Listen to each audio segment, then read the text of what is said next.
Hindi na sana ako pumarito at nangaral sa kanila. Di sana mapatutunayang nagkasala sila.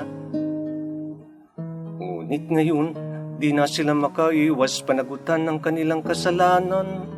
Ang napupuot sa akin ay napupuot din sa aking ama, na sana ginawa sa kanila ang magawaing wala pang nakakagawa. Wala sana silang kasalanan. Ngayon nakita na nila ang aking mga nagawa. Sa kabila nito ay kinapuotan pa rin nila ako at ang aking ama. Ngunit sa pagdating ng tagapagtanggol, ang espiritu ng katotohanan, nasusuguin ko mula sa ama, magpapatuto siya tungkol sa akin.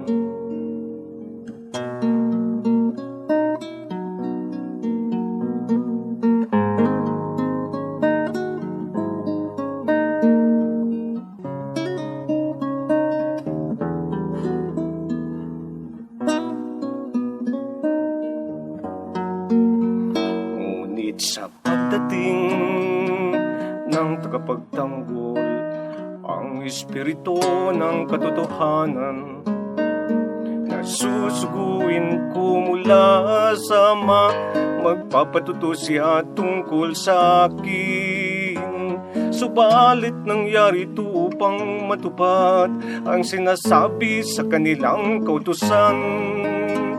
Kapopotan nila ko nang walang dahilan.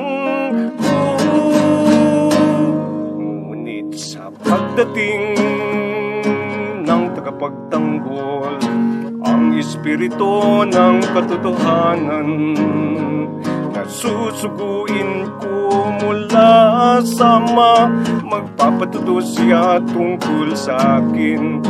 Ngunit sa pagdating ng tagapagtanggol, ang espiritu ng katotohanan, nasusuguin ko mula sa ama, magpapatuto siya tungkol sa akin.